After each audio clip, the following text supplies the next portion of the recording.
పాకిస్తాన్ వరుస దాడుల నేపథ్యంలో జమ్మూ కాశ్మీర్ను మరోసారి బ్లాకౌట్ చేశారు. జమ్మూ టార్గెట్గా పాకిస్తాన్ ప్రయోగిస్తున్న డ్రోన్ దాడులను భారత సైన్యం ధీటుగా ఎదుర్కొంటుంది. యూరి, కుప్వారా, పూంచ్, నౌగాం సెక్టార్లలో పాక్ బలగాలు కాల్పులకు తెగబడ్డాయి. దీంతో చూసి సహనం నశించిన భారత సైన్యం ప్రతిదాడులకు దిగింది. ఎల్ఓసి సరిహద్దుల్లో వార్ సైరన్ మోగించినట్లు తెలుస్తుంది. మరోవైపు జమ్మూ కాశ్మీర్, పంజాబ్, రాజస్థాన్లలో హై అలర్ట్ ప్రకటించారు. పరిస్థితి మరింత తీవ్రతరం కావడంతో సరిహద్దు ప్రాంతాల్లో రవాణా సర్వీసులు నిలిపివేశారు. జమ్మూ, శ్రీనగర్, లేహ్, జోధ్పూర్, అమృత్సర్, చండీగఢ్, భుజ్, జామ్నగర్, రాజ్కోట్కు ఈ నెల 15 వరకు ఎయిర్ ఇండియా విమాన సర్వీసులు నిలిపివేశారు. మొత్తం 11 ప్రాంతాల్లో పాక్ డ్రోన్ దాడులకు తెగబడగా భారత సైన్యం ధీటుగా ఎదుర్కొంటుంది.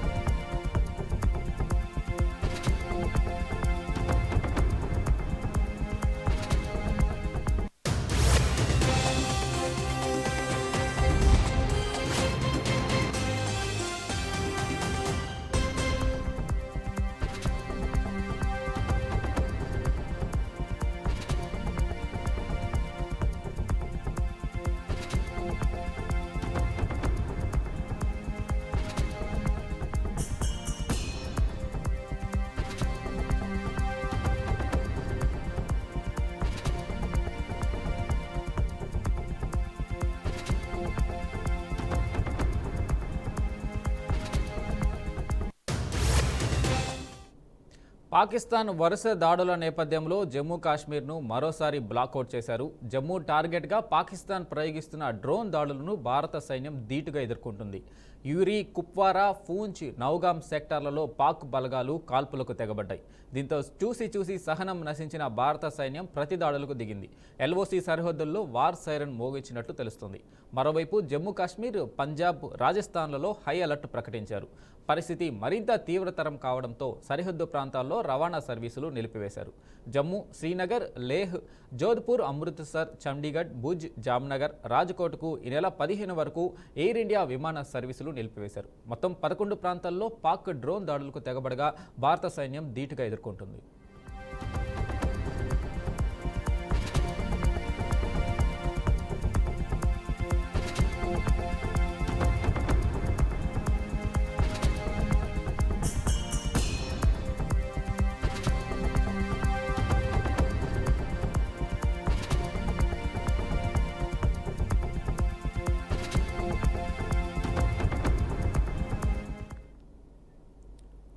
భారతదేశం, పాకిస్తాన్ సరిహద్దుల్లో ఉద్రిక్తతలు పెరిగిన నేపథ్యంలో కేంద్ర హోంశాఖ, రక్షణ శాఖ వరుస సమావేశాలు నిర్వహిస్తూ వస్తుంది. హోంమంత్రి అమిత్ షా కేంద్ర బలగాల డీజీలతో ప్రత్యేకంగా సమావేశమయ్యారు. హోంమంత్రిత్వ శాఖ కింది వివిధ రకాల పారామిలిటరీ దళాలు ఉంటాయి. అస్సాం రైఫిల్స్ సరిహద్దు భద్రతా దళం, Indo Tibetan border police, Sashastra Seema బల్ దళాలు సరిహద్దు రక్షణ దళాలుగా పనిచేస్తాయి. ఇవి మన దేశంలోని సరిహద్దుల్లో విధులు నిర్వహిస్తాయి. వీటిలో పాటు central industrial security force, national security guards, central reserve force హోంశాఖ కింద పనిచేస్తాయి.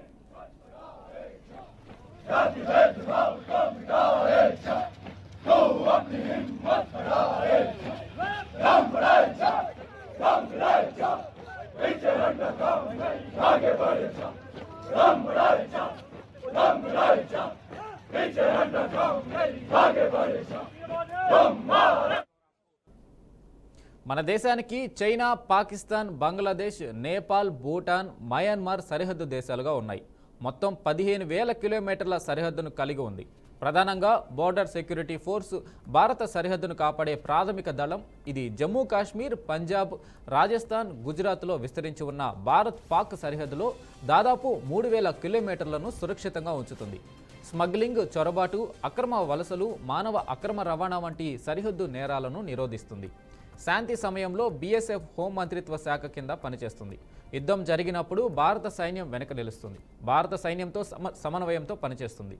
యుద్ధ సమయంలో భారత మిలిటరీ నియంత్రణ రేఖ, అంతర్జాతీయ సరిహద్దు కంట్రోల్ తీసుకుంటుంది.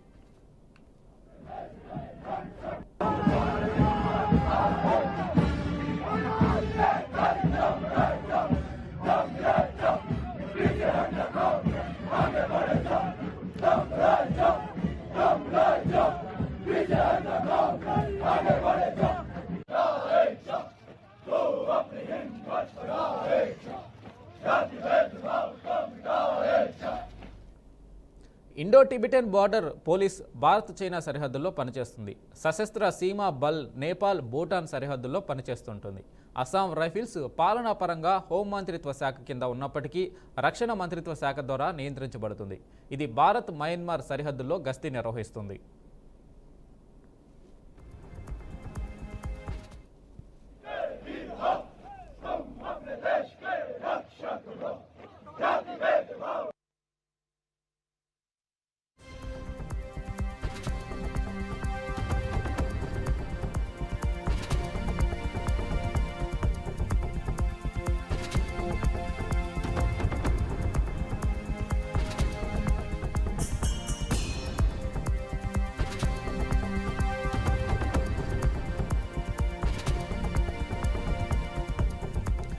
ప్రతి దళం కూడా సరిహద్దుల్లోని భౌగోళిక, వాతావరణ, రాజకీయ పరిస్థితులకు అనుగుణంగా శిక్షణ పొందుతుంది. ఉదాహరణకు ఐటీబీపీ ఎత్తైన హిమాలయాల పరిస్థితుల్లో మోహరించబడుతుంది. దీనికి అనుగుణంగానే వీరికి శిక్షణ ఉంటుంది. ఇక బీఎస్ఎఫ్ నదులు, ఎడారులు, మైదాన ప్రాంతాల్లో కార్యకలాపాలు నిర్వహించేలా శిక్షణ ఉంటుంది. అస్సాం రైఫిల్స్ దట్టమైన అరణ్యాలు, కొండ ప్రాంతాల్లో వార్ఫేర్ శిక్షణ కలిగి ఉంటుంది.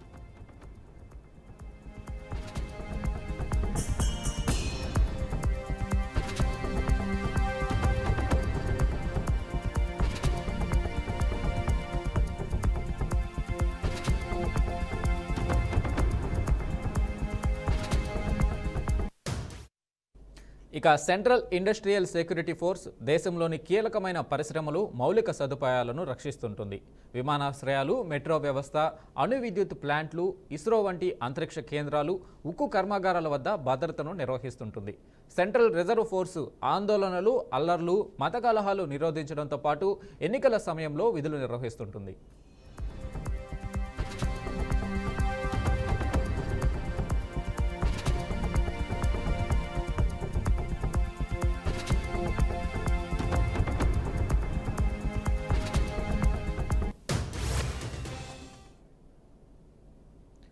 రోజురోజుకు భూముల ధరలు ఆకాశాన్ని అంటుతున్న నేపథ్యంలో భూములను కబ్జా చేసేందుకు అక్రమార్కులు, రియల్ ఎస్టేట్ వ్యాపారులు సైతం అదే స్థాయిలో పుట్టుకొస్తున్నారు.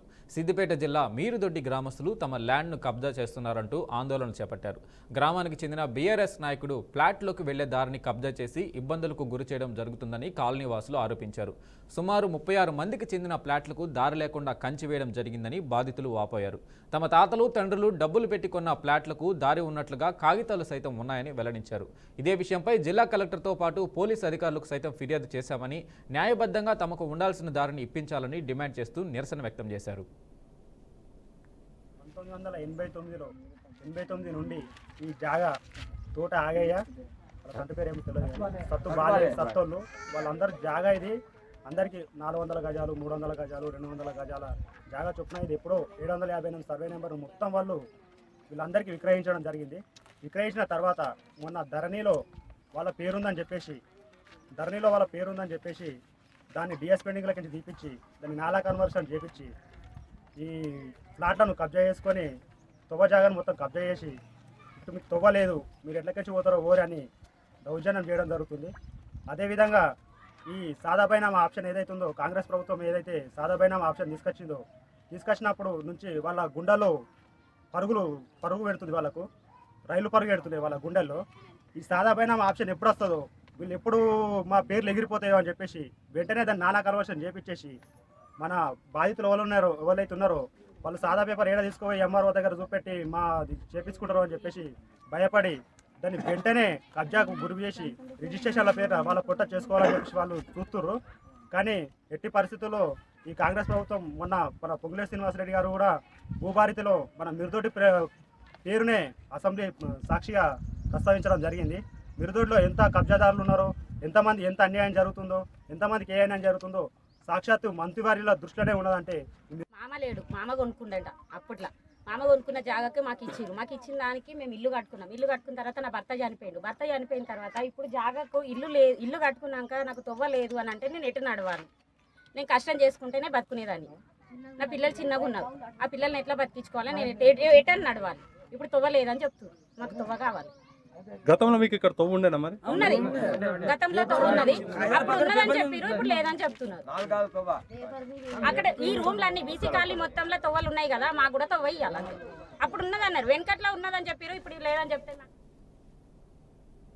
సైనిక దళానికి ప్రతి ఒక్కరూ సెల్యూట్ చేయాలని మంత్రి కొండపల్లి శ్రీనివాస్ అన్నారు. పాక్ ఉగ్రవాద చర్యలను ఆపరేషన్ సింధు ద్వారా తిప్పికొట్టే భారత సైనిక దళం దేశానికే గర్వకారణంగా నిలిచిందన్నారు. భారతదేశానికి దేశ ప్రజలకు రక్షణ కల్పిస్తున్న భారత సైనిక దళానికి సెల్యూట్ చేయాలని పిలుపునిచ్చారు. ఈ కార్యక్రమంలో తెలుగుదేశం పార్టీ అధ్యక్షులు కొండపల్లి భాస్కర్ నాయుడు, ఎమ్మెల్యేలు తదితరులు పాల్గొన్నారు.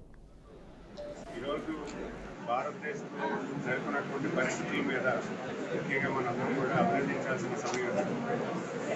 భారత సైనిక దళం ఆర్మీ అవ్వచ్చు, ఎయిర్ ఫోర్స్ అవ్వచ్చు, నావీ దళం అవ్వచ్చు, ఇప్పుడు కూడా కోఆర్డినేషన్తో ఈరోజు దేశం గర్వించే దశగా ఈరోజు దేశాన్ని ప్రొటెక్ట్ చేస్తున్నారు. ఈరోజు మనం చూసాము, ఉగ్రవాదులు కాశ్మీర్లో జరిగినటువంటి టెర్రరిస్ట్ యాక్టివిటీ ఏదైతే ఉందో దానికి నిరసనగా మనం పాకిస్తాన్కి రిప్లై చేశాము. వాళ్ళు మనం ఇచ్చిన రిప్లైకి వాళ్ళు కౌంటర్ అటాక్ చేసిన ప్రతి దాడిని కూడా ప్రొటెక్ట్ చేస్తూ ఎటువంటి ఇబ్బంది భారతదేశంలో రాకుండా ఈరోజు సైనిక దళం పనిచేయడం చాలా అభినందనీయం. ఎందుకంటే ఈరోజు సైనిక దళం అన్ని మొత్తం దేశమంతా కూడా ప్రొటెక్ట్ చేస్తూ మనకి సేఫ్టీ కల్పిస్తున్నారు. ముఖ్యంగా వాళ్ళందరికీ కూడా ఒక మంచి గుడ్ సెల్యూట్ మనందరం కూడా మన ప్రజానికి అందరం కూడా ఇవ్వాలి. ప్రతి ప్రొటెక్షన్ యాక్టివిటీ రేడార్స్లో కానీ వాళ్ళు కనిపెట్టుకుంటూ ఈరోజు మన భారతదేశాన్ని రక్షించడానికి యావత్ యువకులందరూ అంటే సైనిక దళం అందరూ కూడా ఒక సమిష్టి పూర్తిగా పనిచేస్తున్నారు. ప్రతి డిపార్ట్మెంట్ కూడా వాళ్ళలో కూడా అనేక డిపార్ట్మెంట్స్ ఉంటాయి. అన్ని డిపార్ట్మెంట్స్ కూడా కోఆర్డినేట్ చేసి ఆపరేషన్ సింధూర్ అని పెట్టి ఈరోజు మన దేశం గర్వపడే దగ్గర ప్రతి భారతీయుడు కూడా గర్వపడే దిశగా ఈరోజు సైనిక దళం పనిచేస్తుంది. ఖచ్చితంగా మన యువకులు ప్రతి ఒక్కరు పౌరులు అందరూ కూడా మన సైనిక దళానికి ఒక మంచి సెల్యూట్ ఇవ్వాలని. ఆంధ్రప్రదేశ్ ఉప ముఖ్యమంత్రి జనసేన అధినేత పవన్ కళ్యాణ్ మరోమారు తన ఉదార స్వభావాన్ని చాటుకున్నారు. తన పట్ల అపారమైన అభిమానం కలిగిన 96 ఏళ్ల వృద్ధురాలు పోతుల పేరంటాలతో కలిసి ఆయన భోజనం చేసి ఆమె ఆనందానికి కారణమయ్యారు. కాకినాడ జిల్లాకు చెందిన పేరంటాలు పవన్ కళ్యాణ్తో భోజనం చేయాలనే తన చిరకాల వాంఛను వ్యక్తం చేయగా ఉప ముఖ్యమంత్రి తక్షణమే స్పందించి ఆమెను జనసేన క్యాంపు కార్యాలయానికి ప్రత్యేకంగా ఆహ్వానించారు. ఈ సందర్భంగా పవన్ కళ్యాణ్ పేరంటాలు యోగక్షేమాలను అడిగి తెలుసుకొని ఆమెతో కలిసి భోజనం చేశారు. అంతేకాకుండా ఆ వృద్ధురాలికి ₹1,00,000 నగదును ఆర్థిక సహాయంగా అందించి కొత్త చీరను కూడా బహుకరించారు. ఉప ముఖ్యమంత్రి స్థాయి వ్యక్తి తమ ఇంటి మనిషిలా కలిసి భోజనం చేయడం తనకు ఎంతో ఆనందం కలిగించిందని ఆ వృద్ధురాలు తెలిపింది.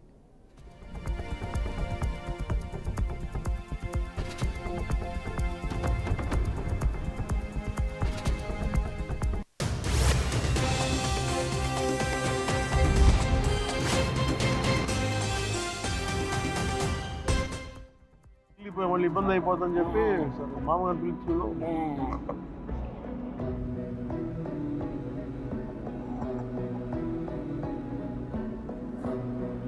నన్ను నేను చూడలేనమ్మో అనుకున్నానండి. నేనే వద్దాం అనుకున్నా, కానీ వస్తే మీకు మీ ఇంటికి వస్తే ఇలా కూర్చోలేము కదా. యాక్చువల్ వద్దాం అనుకున్నా ఈరోజు, కానీ నేను వస్తే మొత్తం గోల్ అయిపోద్ది, మీకు ఇల్లు మళ్ళీ ఇబ్బంది అయిపోతుందని చెప్పి మామగారు పిలుచుకున్నాం.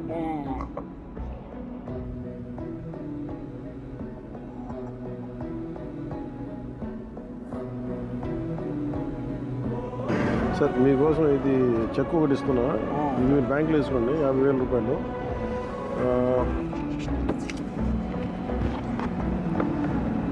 ఇదేమో మీకు చీర, ఇందులో నన్ను నేను చూడలేనమ్మో అనుకున్నానండి.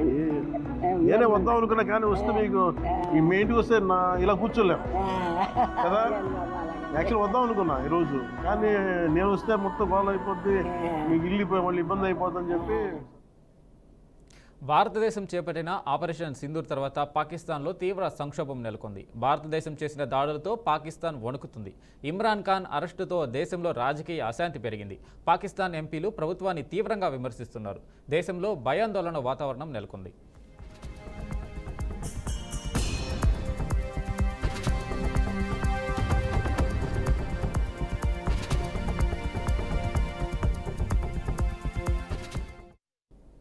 ఒకవైపు భారత్ దాడులతో పాకిస్తాన్ చిగురుటాకులా వణికిపోతుంటే మరోవైపు స్వదేశంలో పాక్ ప్రభుత్వానికి తలనొప్పి తప్పడం లేదు. భారత్ దాడులతో విరుచుకుపడుతుంటే పీటీఐ పార్టీ కార్యకర్తలు జైల్లో ఉన్న మాజీ ప్రధాని ఇమ్రాన్ ఖాన్ను విడుదల చేయాలని నిరసనలు చేపట్టారు.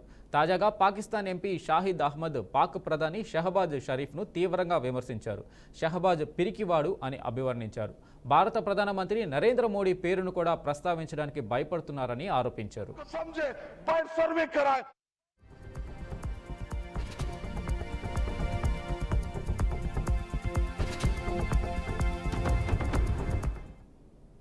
పాకిస్తాన్ భారత్ మధ్య నెలకొన్న పరిస్థితులు, ఆపరేషన్ సింధూర్తో జరిగిన నష్టం గురించి పార్లమెంట్లో మాట్లాడుతూ కన్నీరు పెట్టుకున్నాడు ఎంపీ తాహిర్ ఇక్బాల్. ఇండియా గురించి మాట్లాడుతూ మమ్మల్ని ఆ దేవుడే కాపాడాలని వేడుకున్నాడు. మా దేశం బలహీనంగా ఉంది, అందరం ఆ దేవుడిని ప్రార్థిద్దాం. ఓ దేవుడా, ఈ దేశాన్ని నీవే కాపాడాలి, మీ కాళ్ల మీద పడి వేడుకుంటున్నాం అని పార్లమెంటులో చేసిన వ్యాఖ్యలు వైరల్గా మారాయి. जो आगे बैठे हैं इनकी बाहर जायदादें हैं, ये लंदन भाग जाएंगे, कोई दुबई चला जाएगा, किसी के यूरोप में घर है, हमने इस मुल्क में रहना है, ये सरजमीन हमारी है। पाकिस्तानी कौम नहीं खड़ी आप लोगों के साथ, इस बात को समझे, बाहर सर्वे कराएं, बाहर मीडिया से आजादाना सर्वे कराएं। यहाँ पे जो आगे बैठे हैं इनकी बाहर जायदादें हैं, ये लंदन भाग जाएंगे, कोई दुबई चला जाएगा, किसी के यूरोप में घर है, हमने इस मुल्क में रहना है, ये सरजमीन हमारी है। पाकिस्तानी कौम नहीं खड़ी आप लोगों के साथ, इस बात को समझे, बाहर सर्वे कराएं। जब भी गई है तो गोल्ड मेडल लेके आई है एक्सरसाइज में करें, तो इसलिए जनाब स्पीकर ये बात वाजा कर देनी चाहिए, हमारी कौम यकजा है। मैं इन सब से कहूंगा कि मिल के चलो और अपने रब से रजू करो।